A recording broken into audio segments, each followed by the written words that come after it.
About 2/3 of Indians have not heard about the Israeli spyware Pegasus, but 1/4 of the people who have heard about it support its use on politicians. What is even much more concerning is out of the 9,700 odd people which were queried across 12 states by Lokniti, CSDS and Common Cause, 20% support its use against bureaucrats, journalists, as well as lawyers such as me. Pegasus is in the news cycle given last week's disclosures by several opposition politicians that they received an alert from Apple on their iPhones about being targeted by state-based attackers. And in this video, I'm here to explain to those 2/3 people which have not heard about it, what is the Pegasus spyware in greater detail. I'm also making this video with an attempt at persuasion for the people who do support these spyware technologies for the use against politicians in India. So if you've heard about it, or even if you've not heard about it, let this video provide you a greater basis of understanding about what is a spyware technology such as Pegasus, what has been the institutional response by either the Union Executive or the Supreme Court. Now let us start with first understanding what is Pegasus. Pegasus is one kind of spyware technology which infects a smartphone secretly. And when it is installed, it gives complete remote access, which means that the person who has infected that smartphone gets complete control over that device. For instance, the real-time location, access to the microphone, camera, gallery, contacts. It knows where you're traveling, where you've been, who you're talking to, what you're thinking, because it may also have the provision for keyboard access, and which can secretly be installed on a person's phone through a device vulnerability. All of this comes across from a training manual, which has been filed in a legal complaint by WhatsApp against NSO Group, which has made this software. NSO Group is an Israeli company, and there are several such companies which are making spyware.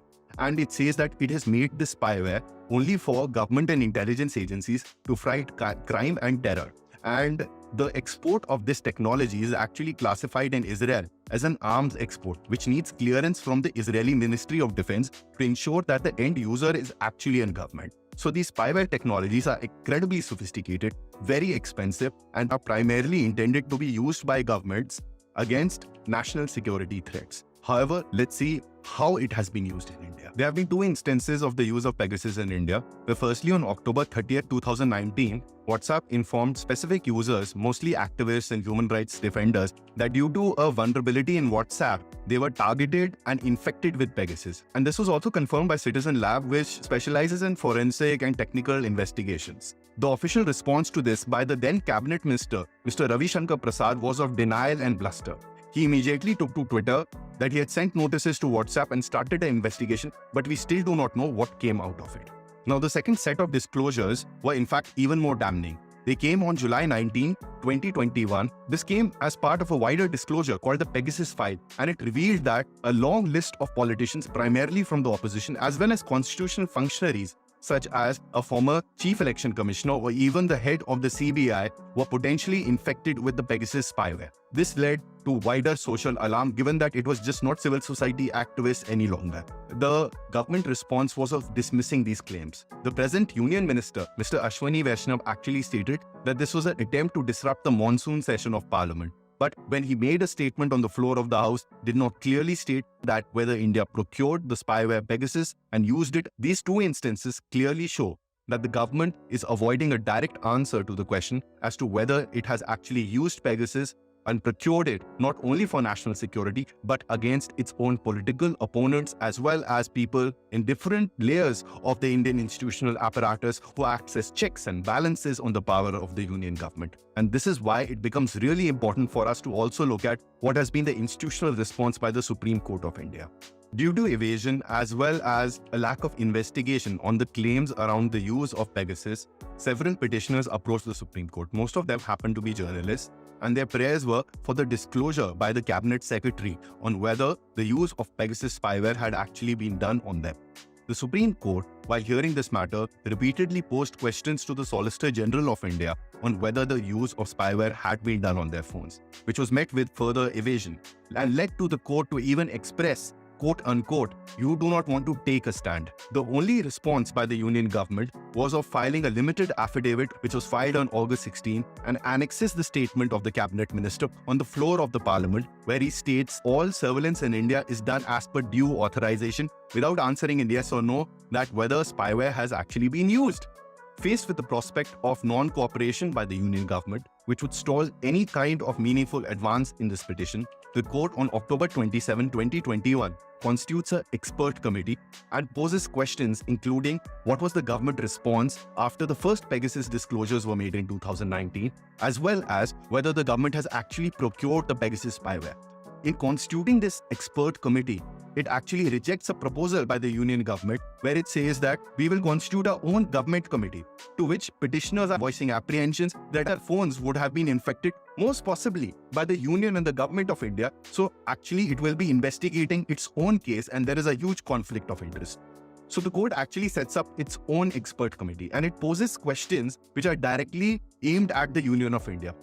Now, even at that time, it is not as if the Supreme Court was without fault, for it had stopped the working of a committee which had been constituted by the state of West Bengal and was headed by Justice Madan B. Lokur, who himself is a former judge of the Supreme Court of India.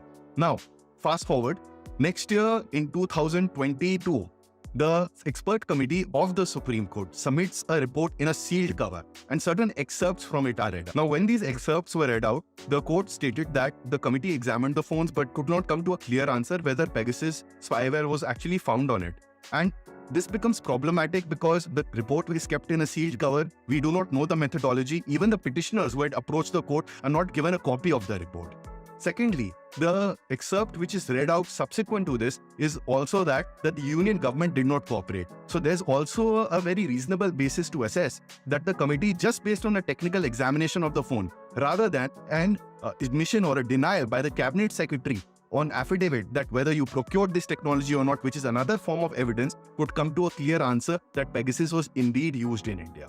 Based on all of this, people tend to say that nothing came out of the Pegasus allegations. They are mere allegations which were never proved. They were never proved actually, and nothing came out of it as a question mark to our institutional capacity, rather than to questioning the claims of the victims. Because the basis of their claims are actually a forensic report by Amnesty, which has also been cross-checked by Citizen Lab, and subsequent disclosures which have also been made. So let's look at them. Now, one of the first things subsequently which corroborates the use of Pegasus on these phones has been a report by the Organized Crime and Corruption Reporting Project, which in October 2022 disclosed that shipment data from Israel to India matched the export of Pegasus, and this was procured by the Intelligence Bureau.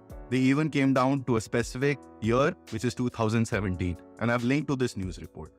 The second report comes from the Financial Times this year in March, which states that due to a PR problem around Pegasus, India is now looking to procure spyware technologies from other vendors, and these are through contracts which range between $16 to potentially $120 million. So actually, there's a lot of money behind the procurement of spyware technologies, and it is continuing today. Now, since India has been actively looking to procure software, there's no official denial. It should not come as a surprise that on October 30th and 31st, Apple sent out a range of notifications to several opposition politicians, including Priyanka Chaturvedi, Mahua Moitra, Shashi Tharoor, Pawan Khera, Supriya Srinate.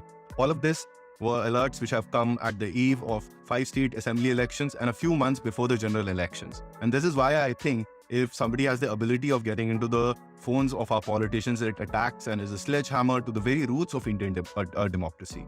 Now, this alert is a specific alert which is sent by Apple, and the first line actually says, "Alert, state-based attackers are trying to get into your smartphones." And the entire text of this notification has been pasted repeatedly by the politicians who have received it on Twitter.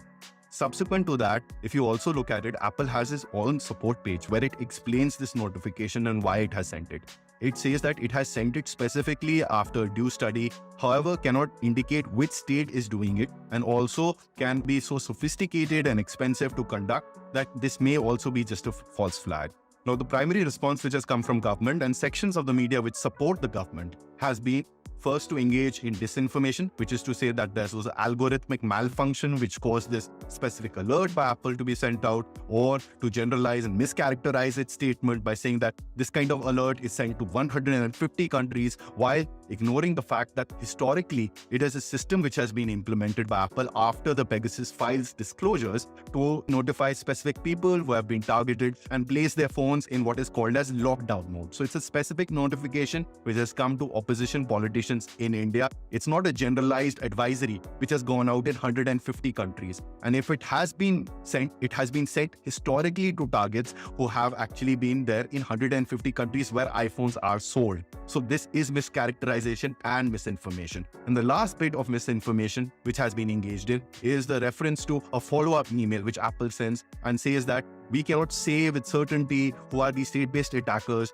but we do recommend you get into touch with digital security helplines such as those run by Access Now. And this led to some bit of controversy, first emerging from right-wing trolls and then going towards even Sanjeev Sanyal, who's an economic advisor to the Prime Minister. There were questions posed as to the funding of a non-profit digital rights group which offers a security helpline all over the world, that is Access Now, which led to far-fetched conspiracy theories that George Soros is behind these alerts with a view towards disparaging Indian democracy, which is nothing but engaging in conspiracy theories without any factual basis. Which is why when Zaka Jacob, when I was on his show on CNN IBN, put repeated questions to Sanjeev Sanyal said, I don't know, I'm just asking questions. While asking questions may be a proper Socratic method in a classroom, when done with the intention of spurring conspiracy, sowing doubt in the use of a spyware technology, when there's specific alerts from Apple to opposition politicians, this is actually a form of disinformation and government propaganda. Finally, let me come to the government response, which is again evasive. There's no clear answer whether spyware has been procured in India,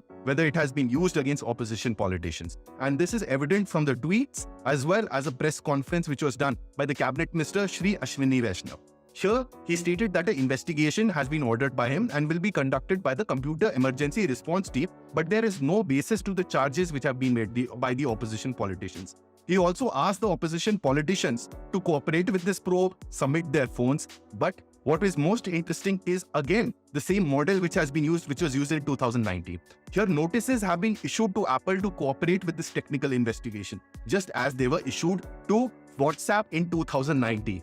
Secondly, when the minister has already made up his view and said that there is little basis to these kind of allegations being made, and it is only being made by people who cannot stand the progress of this country under the leadership and the vision of the Prime Minister, then people who are reporting to him, whose posting, salaries and transfers can be influenced by a cabinet minister, entire investigation is prejudiced. Now, even if we presume certain will do a credible investigation, the investigation done by it only will be done on the technical examination of the phone as well as responses by Apple.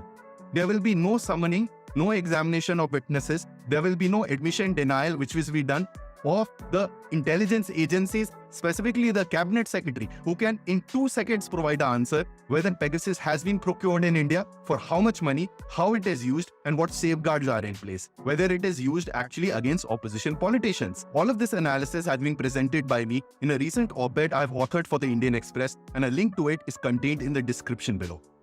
So thank you so much for watching Amalta's Talks. I'm really grateful for you taking out this time, and I hope you found this video of value. My attempt has been to show that spyware technologies such as Pegasus actually threaten all of us ordinary Indians because it compromises the ability of public officials and our representatives to perform their constitutional duties. And as I always say, if you find this video interesting and engaging, feel free to forward it into your least favorite WhatsApp group where you feel out of place. It may be your RW or alumni group where only good morning messages, non-veg jokes, misinformation and rampant bigotry is shared. And I'm sure there will be two outcomes. One, either you will be kicked out of the group, or second, there will be complete silence for some period of time. So thank you so much for watching Amalta's Talks. Until we meet again, bye.